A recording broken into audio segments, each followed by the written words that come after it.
Abe as one of India's most dependable friends, very close to Prime Minister Narendra Modi. But even before before Narendra Modi became Prime Minister in 2014, even before that, India's relations with Japan, India's relations with Shinzo Abe were on the rise. They, of course, took a new trajectory post-2014. The question remains, why would someone want to assassinate him and make a gun at home to kill him? Much more on this big story. I'm Gaurav Sawant. Let's get started with the headlines at 5 Live.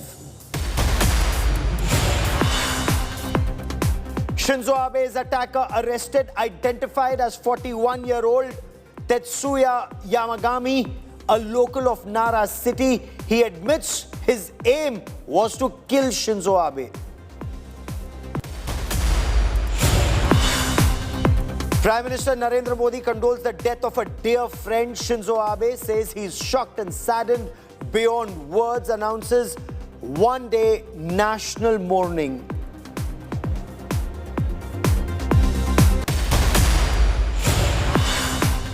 Sensational details emerge from NIA's FIR copy in Amravati murder case. NIA says conspiracy to terrorize sections of people.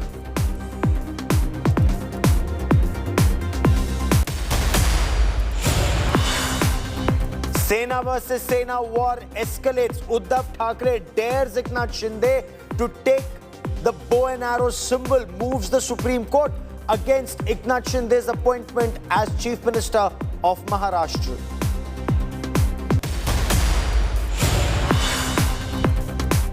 Kali quake jolts Mahua Moitra. The Trinamool Congress is contemplating action against its MP. Madhya Pradesh government wants a lookout circular to be issued against filmmaker Leena Manimekalai.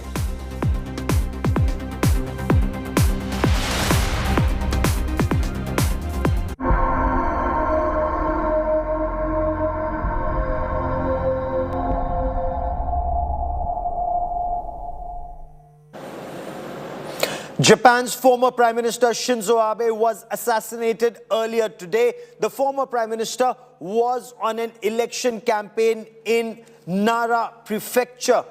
The assassin was lying in wait, hiding in plain sight, wearing a grey t-shirt and brown cargo trousers. The most astounding aspect is that he's said to have manufactured the gun at home, because Japan has very strict gun laws. Let me now get you the latest in investigations in the attack and the assassination of former Japanese Prime Minister Shinzo Abe. He sadly passed away a short while back. Shinzo Abe was shot during a campaign speech in the Nara prefecture. Hospital officials said he had no vital signs when he was brought in.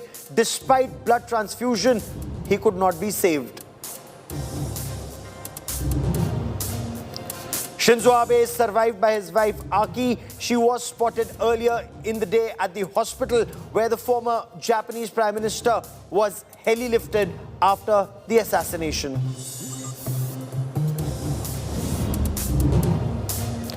The assassin has been identified as 41-year-old Tetsuya Yamagami.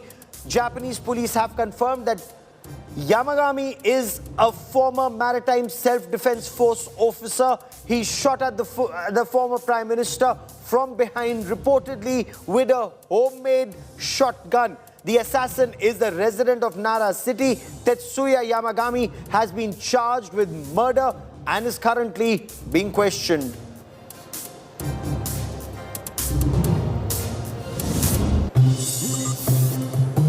Prime Minister Narendra Modi has condoled the death of Shinzo Abe, saying, "I'm shocked and saddened beyond words at the tragic demise of one of India's dearest friends." India has also declared a day-long national mourning.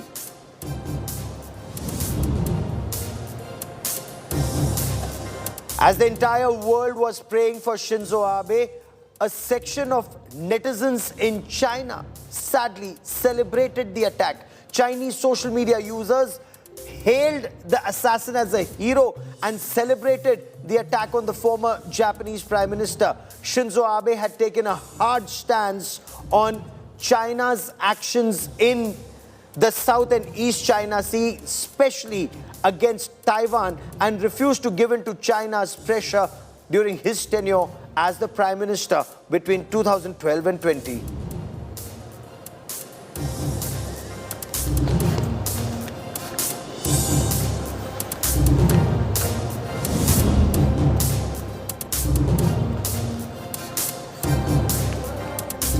I quickly now want to cut across to Nara for the latest. Joining us from Japan is Christian Martini, our reporter on ground. Christian, the police have been interrogating this 41-year-old assassin. Do we now have more details about the motive and the weapon? Well, we definitely know more about the weapon, as it was this self-made instrument that was expressly made to shoot for kill.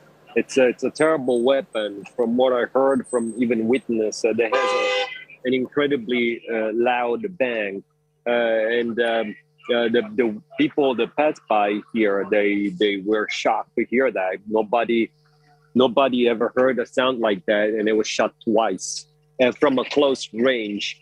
So this was deadly from the start, and there was no way that Abe or anybody could have made it alive, especially from the range that we've seen. As you can see it, this is exactly the point where the shooter came here to offend the former prime minister. And so this is really a matter of a few meters, and that shot from that range, which seems to have caught also part of his neck, was deadly from the start. Now, what we can say that all this evening have been all these, especially young people, coming here to mourn Shinzo Abe. And why young people? This is something that we should ask ourselves, because the Japanese are not particularly known to be very familiar with politics. In fact, they are not. They are very distant to politics, but they were not when it was the case with Shinzo Abe. And the reason being that he has always had this image in Japan of somebody who could take care, especially of the younger generation. As a matter of fact, when he was first in charge as a prime minister, and he came to power in the 2010s, that was the second time, after having once already had to give up. But the second time, then he really tried to move on with the politics to help the young people, especially what they call in Japanese the shushoku, the shogai, which is the so-called ice age of hiring. There was this period, if you'll remember, in 2010, when they seemed to be coming from this sort of depression or stalemate. There was no hiring in Japan, and it hadn't been hiring for years. And the young people, they were really taking a toll on that. But Abe, with his politics, he made it possible for a slow but steady recover. And that's what happened. That is why even now, today, young people find no hardship at all to find a job today. You can find a job anytime. Stay with me, Christian. You're giving us a ground assessment of how youngsters are mourning the death of Shinzo Abe. I mean, he's former prime minister of the country. Because of his health in 2020, he chose to step down, was the longest serving prime minister of Japan. But I want to try and make sense. Why would someone want to assassinate Shinzo Abe? Joining me on the broadcast is Ambassador Rakesh Sood, distinguished fellow and former diplomat. Ambassador Anil Trigunyat, again a distinguished former diplomat, joins us on the show. With me on India First is June Isomura, former personal advisor to Shinzo Abe and a senior fellow at the Hudson Institute. Shamshad Ahmed Khan is an assistant professor of international relations at the BITS Pilani Dubai campus and the author of Changing Dynamics of India-Japan Relations. But Ambassador Sood, why would someone want to assassinate a former prime minister who youngsters in the country, as our reporters reporting from Nara, love so much? His his Abenomics, his strong stance on China, Japan seemed very fond of him. Yes, I don't think we really have an answer yet. All we know about the person is that he's about 41 years old. The other fact that we know about him is that he had served with the Marine Self-Defense Forces. So whether he was mentally a troubled person or whether he had some personal sort of angst against former Prime Minister Abe, I think the police will be able to find out only after they investigate. They find out his computer, his telephone, his colleagues, his friends, his network, and things like that. They find out when he got this gun.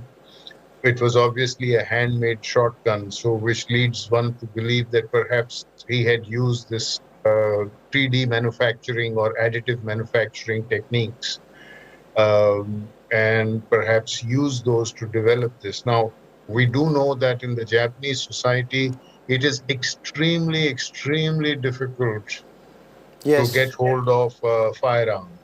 In fact, the number of casualties, the number of deaths due to weapons in Japan can be counted, is less than one in a month. I mean, if you compare that to something like the United States, it is over 100 a day. So this is an extremely, extremely rare kind of crime that we are looking at in terms of both the individual, somebody like former Prime Minister Abe, who really comes from a long-standing political family background. His grandfather was a former Prime Minister. His father was a former Foreign Minister. And somebody, and the manner of the crime. I mean, the use of a weapon, a gun like this. So clearly there is more to it than meets the eye. A 3D gun manufactured at home, a country-made device, but lethal and used to such devastating impact, Ambassador Trigoniath. When you look at those images, and you know, we've blurred some of those images, but I've seen them and they're shocking. This man is hiding in plain sight, wearing a grey t-shirt, brown cargo trousers, his country-made gun hidden in a bag, wearing his corona mask, and he watches the Prime Minister make his speech and then whips out his weapon, shoots him from behind. Absolutely bizarre. Someone who's so popular, a former Prime Minister, so popular in Japan. How would Shinzo Abe be remembered, sir?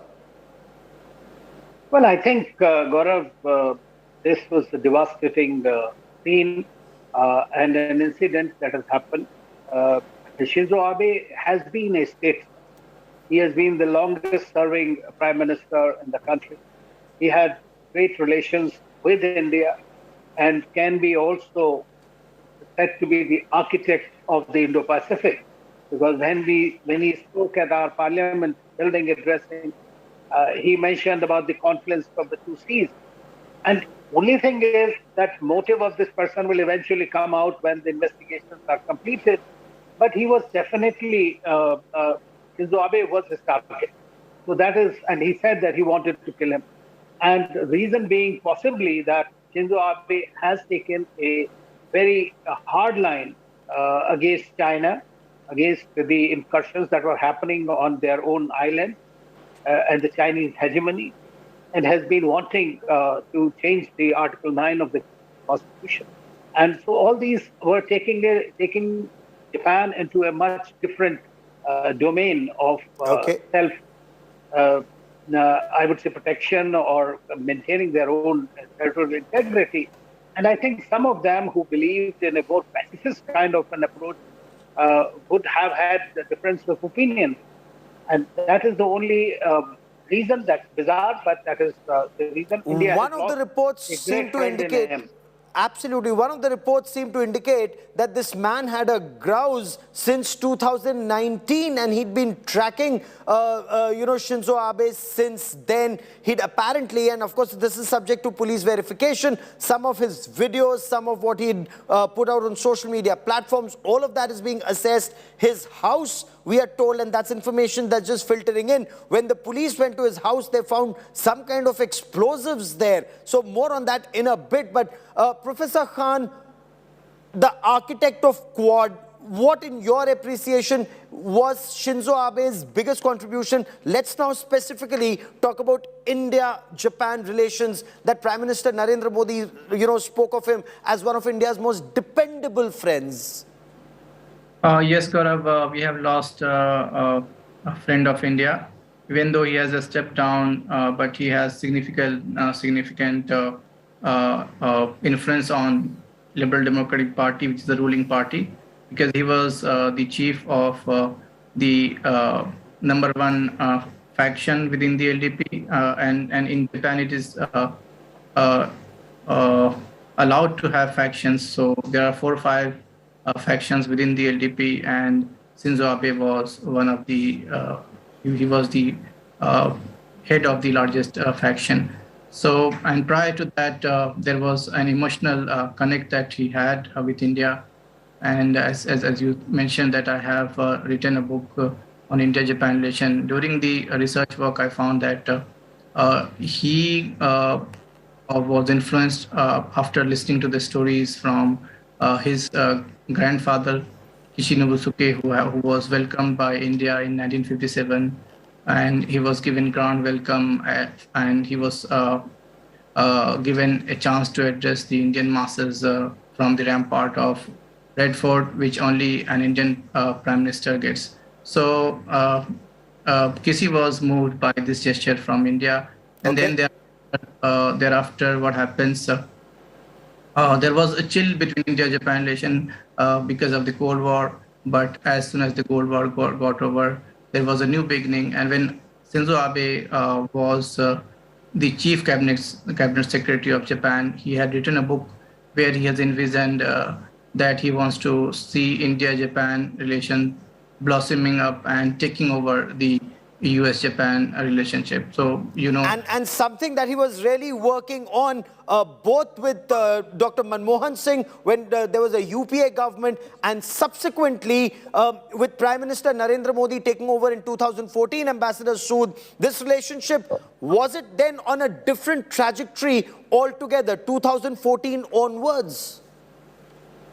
Well, yes, I think because while his first tenure was a short tenure, his second tenure was obviously a 9-year-long tenure, but there is a lot of continuity. The ideas that he voiced when he came to India in 2007, in his longer tenure from 2012 to 2020, he was able to implement them. Don't forget that during that period, he also won 2 elections, one in 2012 and the second one in 2017. So in 2020, he stepped down basically for his personal health reasons. Yes. So he was able to put those into practice, as it were, both in the foreign policy domain as well as in the domestic economic policy domain.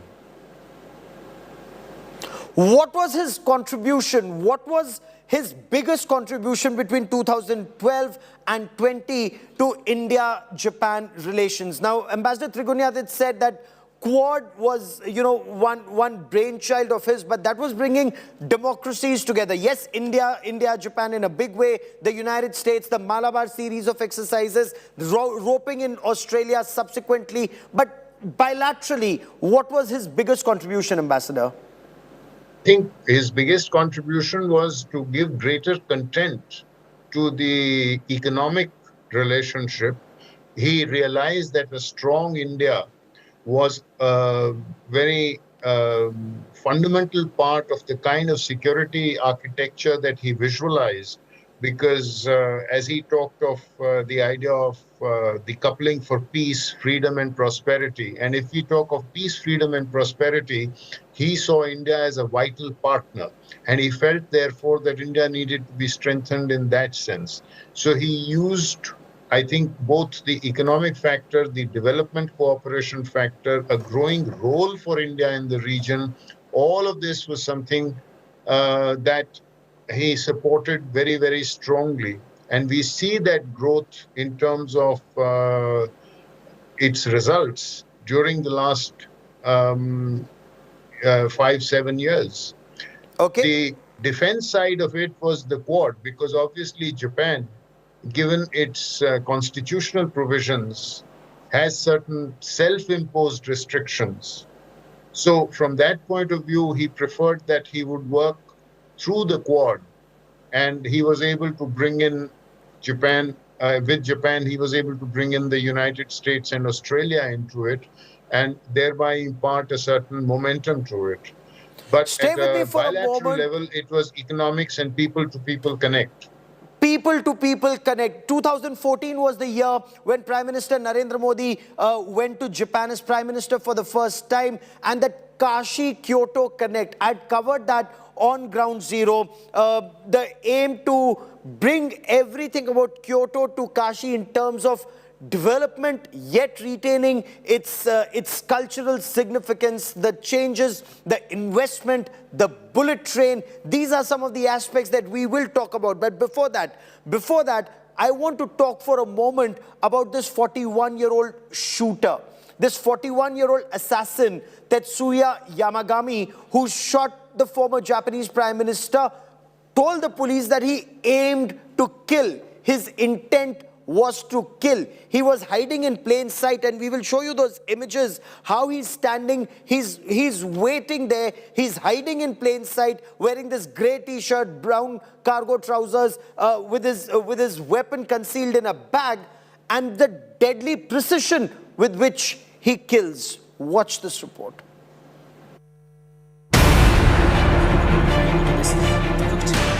Moments before former Japanese Prime Minister Shinzo Abe is shot dead, the assassin can be seen lurking in the background. Tetsuya Yamagami, the man identified as the shooter by the police, wearing a grey t-shirt and beige trousers, is seen in multiple videos from the scene, waiting for an opportune moment to take the shot. After Abe bowed to greet the people who had assembled for the election rally and started speaking, Yamagami pulled the trigger, leaving the crowds shell-shocked. According to eyewitnesses quoted by Japanese media, Yamagami, after firing the shots, laid down the gun and did not try to escape. He was making his speech, and from behind, a man approached. And we were watching from above, and the first shot was just like a bazooka-like, toy-like gun. And nobody collapsed. He was still, and nothing happened. But with the second shot, we could see gunpowder, and we could see the smoke coming out. Police say Yamagami, a 41-year-old from Nara city in western Japan, was a former member of the Maritime Self-Defense Force. The gun he used was apparently a homemade or modified shotgun. Yamagami, according to police sources, revealed that he shot with the intention to kill Abe. The assassination of the former Prime Minister has stunned Japan, a country with one of the lowest gun crime rates and stringent gun laws in the world. Civilians in Japan are permitted to buy only air guns. Several medical tests and background checks are conducted before allotting a license to any civilian in the country. How Yamagami managed to sneak a gun through the rally venue will be a matter of investigation. Questions will also be raised on the lack of security at a former Prime Minister's rally. Bureau Report, India Today.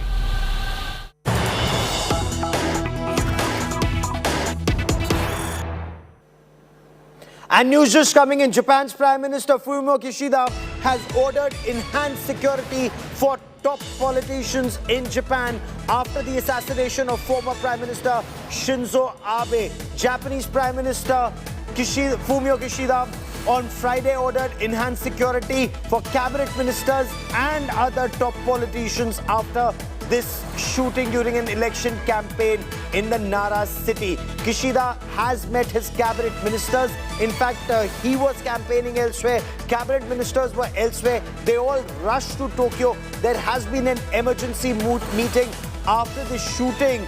They've condemned this attack. They've called it dastardly. They've called it barbaric.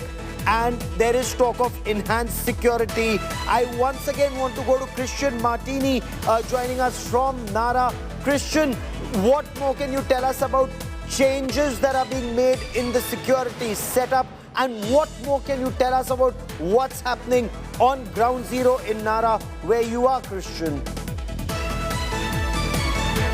Well, at the moment, there's no security at all, and it's all basically self-managed by the press themselves. So the security is completely gone, and there's a lot of people standing here now, though, compared to what we saw today, as maybe a size double of the size of the people.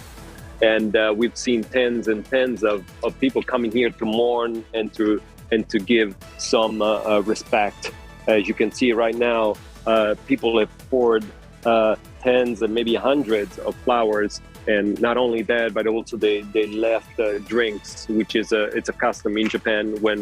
Usually when there's an act of a suicide, people usually leave flowers and something to drink, something that the spirit, the dead, might use in his afterlife. But as you can see, there's almost, now it's becoming a mountain of flowers, and we will see probably this going on until the last train here at the station, or probably until midnight. It's going to be people coming here, and tomorrow we will see this. It's coming tomorrow as well, because this is what Japanese usually do. This is their way of mourning, and we have seen families. We've seen families with little children coming here and bowing down and getting on their knees, even like we're seeing. Yes. Right now, people, young people especially, coming and putting themselves on their knees to pay respect for the former prime minister who was brutally shot in this very location.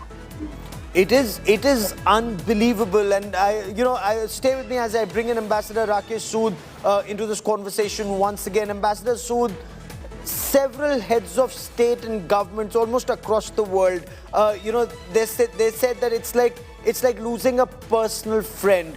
In case of Prime Minister Narendra Modi, we've seen it on ground when he was Chief Minister of Gujarat, then when he became Prime Minister of India, the close bonds that he's had, the visit to Kashi, the visit to Kyoto, all of that in terms of also bringing in investment. As far as other governments are concerned, they're also saying, whether it's Australia or the United Kingdom or other countries in Europe, they're all saying that. So Shinzo Abe, played a key role in taking Japan's ties with countries very, very seriously. Yes, it is true. I mean, I think the best example of Shinzo Abe's political acumen, I would say, is in the trade negotiations. If you remember, during President Obama's time, there was the Trans-Pacific Partnership, the TPP, that had been started. Now, and it was progressing very well. It involved Japan, South Korea, Australia, New Zealand, and a host of other countries. And when President Trump was elected in 2016, he took over in 2017, one of his first decisions was to take the United States out. Now, normally you would expect that the TPP would just collapse. But I think it stands to somebody like Shinzo Abe's credit that as a political leader, he understood that perhaps this was a time when the US had an aberration, and that the basic content of the TPP was something that was important for the region. He was able to persuade all the other players to remain engaged He converted it into a CPTPP, a comprehensive and progressive agreement on Trans-Pacific Partnership, kept the door open, and that is how the CPTPP has come into existence. Okay. And presumably at a future date, we will find it emerging as a major trade agreement. Now, the point I'm making is that at the same time, he never allowed the fact that he was allowing the CPTPP or encouraging it to affect his relationship with Donald Trump. With any he continued to enjoy a good relationship with Donald Trump as well. Because Donald Trump responded positively on the notion of Indo-Pacific. The concept of Indo-Pacific is what I was coming to just now, the chief architect of the Quad, to ensure that it becomes a viable option and not just a Giorgio and talk thing. But Shamshad Ahmad Khan, some would argue, yes, there was a lot of talk of bullet train or high-speed trains from Japan coming to India. There was supposed to be one from Ahmedabad to Mumbai. The conversation started in 2014. Where is it on ground in 2022, sir? Yes, of course. On the issue of bullet train, Shinzo Abe was pivotal. He wanted to, wanted that this project starts off, and there was this 2022 deadline. But because of the acquisition issues, within India, from both sides, like in Gujarat as well as in Maharashtra, this has not concluded, but it is delayed. Nonetheless, it will be culminated maybe 2020. Okay. So, but there are other issues in India-Japan relation where Abe's impact would be felt or imprint would be felt. Topmost is the India-Japan Civil Nuclear Cooperation. As you mentioned, the discussion on this issue has started in 2010, and it was one of the difficult issue of India-Japan relation, and it took longer negotiation, and it was culminated only in 2016. And thanks to Shinzo Abe, who convinced the domestic constituencies which were against selling the nuclear technology because they are nuclear. This is dual-use technology according to them. So, and India is not NPT signatory, so there were apprehensions within domestic constituencies about investment in infrastructure is something that when we see a lot of these metro rail projects, a lot of other investment, Shinzo Abe and Prime Minister Narendra Modi's friendship taking it forward, development of Kashi, bringing it on lines of Kyoto. We'll talk about that in greater detail. But for a moment, I once again want to take you back to Japan. Look at that assassin hiding in plain sight. He waited for Japan's former Prime Minister Shinzo Abe to reach the Nara prefecture, to reach that corner where he was supposed to address a political rally. He remained standing there in the background, watched how security was deployed, and watched his movements very carefully in that report we are about to show you. He watched all the movements. Suddenly he whipped out a weapon, apparently a country-made weapon at home, some kind of a 3D making of that weapon, and fired with deadly precision. Watch this report. Just like any other day, Shinzo Abe was on the street addressing a rally in support of his party candidate. It was 11:30 in the morning, and a crowd had gathered to hear Japan's longest-serving Prime Minister speak. Abe had just started speaking when shots rang out. This was the moment when the attack occurred in the western city of Nara. Abe collapsed after being hit by 2 bullets. He lay on the ground, his shirt blood-stained from the wounds on his neck and chest. He was making his speech, and from behind, a man approached, and we were watching from above, and the first shot was just like a bazooka-like, toy-like gun, and nobody collapsed. He was still, and nothing happened. But with the second shot, we could see gunpowder, and we could see the smoke coming out. It was the same gun, yes. And after the first shot, he kind of went back, and with the second shot, Mr. Abe collapsed. Medics realized that Abe was critical, As medivans airlifted him to the Nara Medical University, there were no vital signs. At 5 p.m., the hospital announced that Abe had died. Former Prime Minister Abe, he has been transferred to hospital 12:20. On arrival, he has had no vital signs. And we conduct resuscitation measures. However, unfortunately, 5 p.m., he has passed away. Immediately after the firing, a 41-year-old man was tackled to the ground and arrested. Tetsuya Yamagami confessed to firing at Shinzo Abe. He said he had shot to kill the former prime minister. Japanese media said Yamagami was a former member of the Maritime Self-Defense Force. The attack on Abe stunned Japan, a nation with very stringent gun laws. More so, as political assassination are very, very rare in Japan. Elections are being held. This is the very foundation of democracy.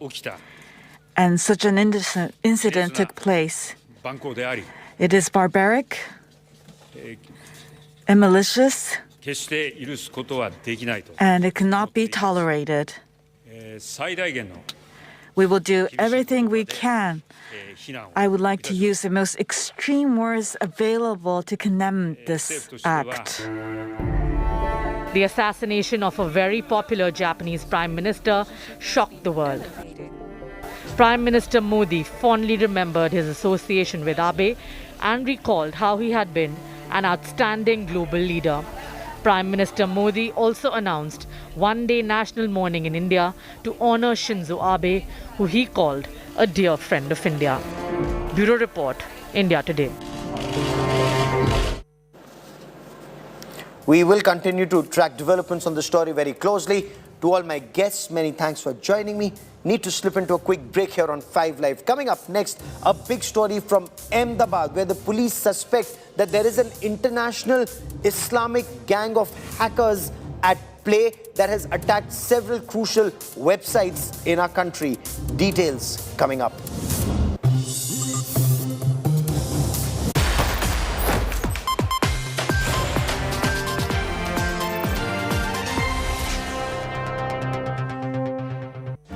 Make your media plan smarter with India Today Live TV on your connected devices.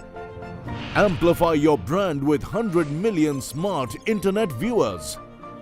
To advertise, mail us at sales@aajtak.com or call 9999892171.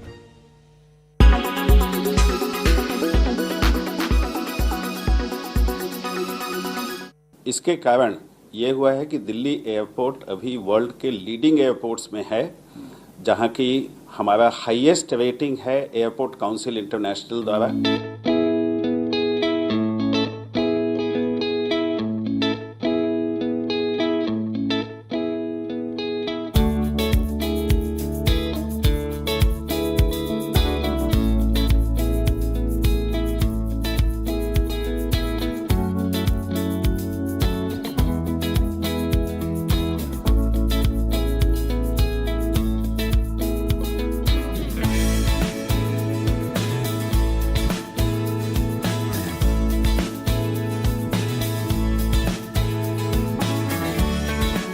South east Asia में एक भी airport नहीं है जो कि level 4+ accreditation जिसको मिला है। लेवल 4+ एक्रेडिटेशन ये चीज़ डिनोट करता है कि अलग अलग स्कोप का जो एमिशन होता है वो हर एक स्कोप पे हमने रिडक्शन किया है।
don't have dollars in our country, and importing of gas cylinders as well as gas and cooking stoves is very difficult for the country to bear, and therefore now people are again resorting to using various forms of cooking.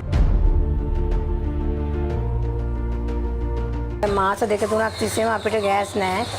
Gas වලින් තමයි ඉන්නේ. දර වලින් තමයි දැනට උයන්නේ හරිම අමාරුයි. හරි දුකක් විඳින්නේ දර වලින් උයන්න ගියාම.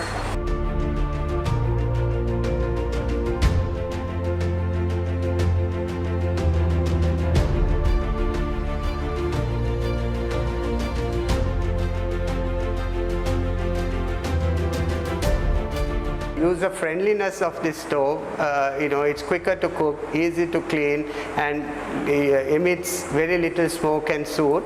People now can transition, I'm not saying in the short term, but they can permanently transition from gas and using kerosene to using these stoves, because it provides the same kind of usability as a LPG or a kerosene cooker.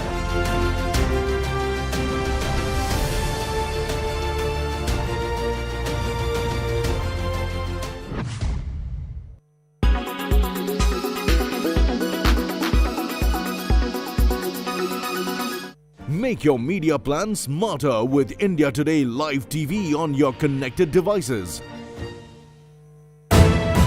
You are watching India.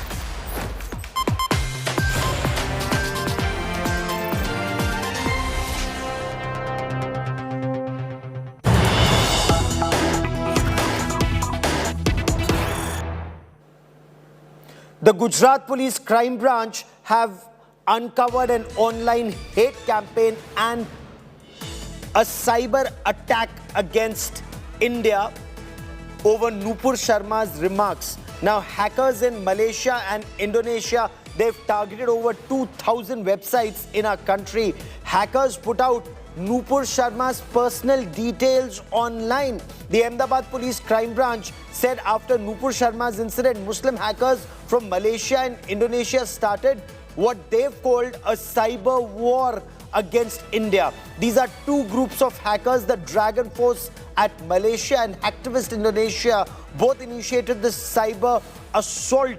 Both groups have appealed to Muslim hackers across the world to start cyber attacks at various websites in India. Ahmedabad Police Crime Branch says more than 2,000 websites have been hacked by these groups. How it was decoded? So after the Nupur Sharma incident, there were two hacker groups who called upon all the Muslim hackers of the world to start a cyber war against India. These groups were Dragon Force of Malaysia and Hacktivist of Garuda of Indonesia. These two groups then started attacking a lot of government websites, and they were able to infiltrate many government, educational and industries website and leak a lot of data on dark web. For example, Andhra Police data of individual police persons was leaked. Then PAN card and Aadhaar card of several thousands of Indians had leaked online. Then Dish TV is a private company, its website was hacked. Then Times 8 Assam's channel. Just imagine during live channel, Pakistan's flag was shown on the channel's TV, and several messages by these hacker groups were shown. Similarly, Thane Police website was also hacked.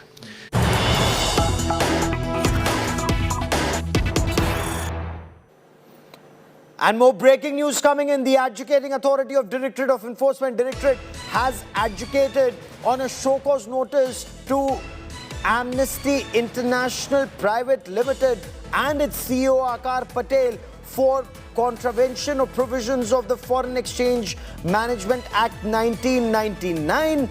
They've also imposed a penalty to a tune of 51.7 crore rupees and 10 crore rupees respectively. I quickly want to cut across to India Today's Munish Pandey for more on this. Munish, this is huge. The imposition of a penalty of 51.7 crore rupees and 10 crore rupees on amnesty. And Akar Patel, bring us details. Well, Gaurav, what we have been given to understand by our sources within the enforcement directorate is that between 2013 to 2018, there was a remittance between the UK and Amnesty India International. What the ED is claiming at this point of time is that this was in violation of FEMA Act, and that apply was.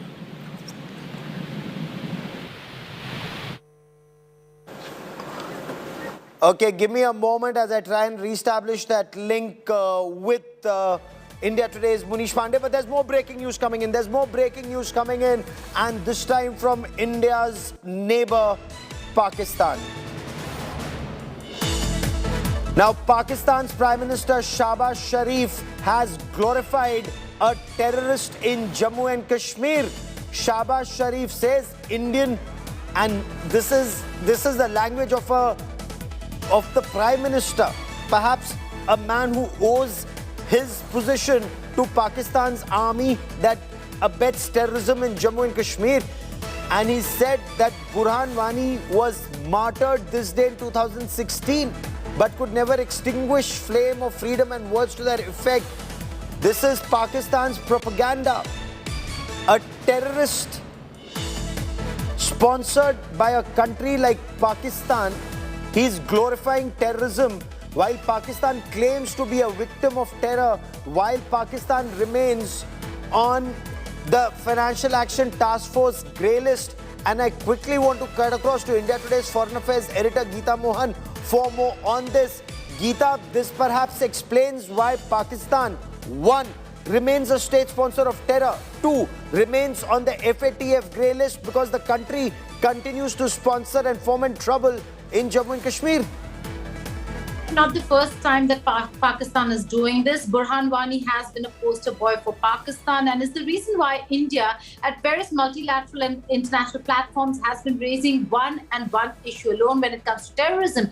Primarily this issue that one person's terrorist cannot be another person's hero, that there needs to be a definition of terrorism and terrorists per se. The fact that the world is still divided on this front is the reason why countries like Pakistan thrive on the issue of terrorism. They thrive on terrorism and they allow and harbor terrorists, but they also support and promote the idea of terrorism, what they, according to them, they call heroes. But the fact of the matter is that there needs to be a definition. It's not just India that should be looking at statements coming in from Pakistan. The world should be looking at it.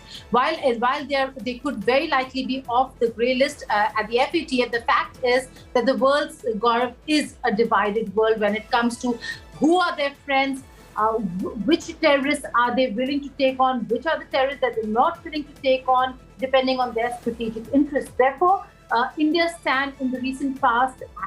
India really stands vindicated in the recent past with the stand and positions it has taken, not just with regards to terrorism, also with regards to regions and alliances. Geeta, this also shows the desperation of whoever is the Prime Minister of Pakistan. I mean, whether it was those obnoxious rants of Imran Khan or Shahbaz Sharif following in his footsteps, because to survive, to remain in power, and for Pakistan army to remain in power, they just need to keep singing this Kashmir song, irrespective of knowing that the world has seen through them. Well, it is a very sorry state of affairs that a country that has been reeling under tremendous financial stress does not have the economic build-up to look to the future, keeps harping on one issue and one issue alone. There can be outstanding issues. India has outstanding issues with China, but does not forget the importance of how to take a country forward, does not harp on one issue and one issue alone. But for Pakistan, this certainly has become a huge driving point, not just domestically, but also on in international platforms. And they are certainly losing steam because a lot of countries are getting tired of this song by Pakistan, continuing to raise one issue and one issue alone, not focusing on their own country, not looking within, not looking at the issue of terrorism per se. And terrorism that's killing their own people. A country that may negotiate with Tehreek-e-Taliban Pakistan, which killed their own Pakistan army school children, that country is actually, the way it is, doomed to fail. Geeta Mohan for the moment. Many thanks for joining me. But that is all we have time for on 5 Live this evening. Coming up next, who will control the Shiv Sena? Who gets the bow and arrow symbol? A big fight between Uddhav Thackeray and Eknath Shinde. The war escalates with Uddhav Thackeray virtually threatening Eknath Shinde, daring him to try and take over the Shiv Sena. That story and lots more coming up with Nabila Jamal. Stay with us.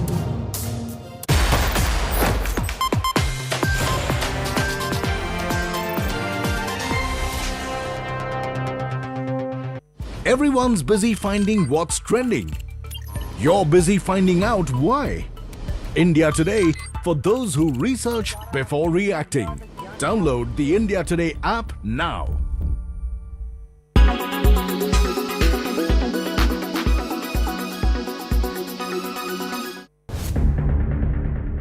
Why is that every year around the time of monsoons, life comes to a complete standstill in Assam? What makes flooding so deadly in Assam? Is it poor planning, climate change, or is it a culmination of both? More than 174 lives were lost due to current wave of floods in Assam. Continuous rains, landslides and floods have only intensified the loss of lives and property. Experts have pointed out some of the possible reasons here, like faulty flood control measures, shrinking water bodies, population increase, and of course, unregulated construction. The flood in the two river basins of Barak and Brahmaputra is not new, but the intense destruction can be because of these reasons. Moreover, frequent flash floods also add to their woes, which leave people very little time to protect themselves and their property. In many instances, early warnings and flood forecasts don't reach vulnerable population, so there is no scope for preparation at all. Heavy rainfall and large rivers are the characteristic of the Indian subcontinent, spanning from Bangladesh to the northeastern states of India. The Brahmaputra basin is among the most flood-prone areas in the world. Both Brahmaputra and Barak make 40% of Assam quite vulnerable. The Brahmaputra region gets around 1,000 to 6,000 millimeters of rainfall during monsoons. Adding to it are glaciers which start to melt during summer, increasing the volume of water. With the tremendous flow of water, erosion of river banks multiplies tenfolds and compounds the flood. Some studies show that Brahmaputra erodes more than they deposit. This destabilizes and loosens the soil around it. Urban flooding in areas such as Guwahati, Silchar, Tinshukia occurs because of a faulty drainage system of the state. From drainage congestion to choking of local water bodies, urban flooding has intensified. It is because earlier the local water bodies and better draining system would flush out the water. Other reasons like deforestation, climate change also compound flooding problems. Experts say increasing air and surface temperatures have a role to play in the unprecedented floods. It feeds more water from the melting glaciers of the Himalayas. Moreover, studies show that monsoon in India has been affected by the rising global temperature.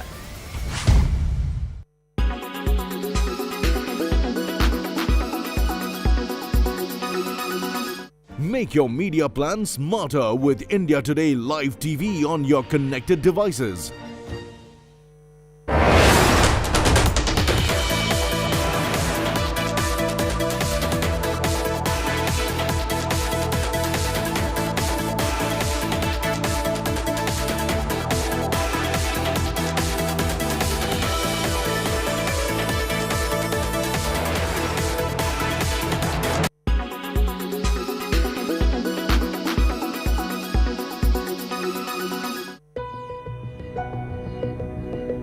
So a new study in India says that couples who have more sex will have a harder time in getting pregnant.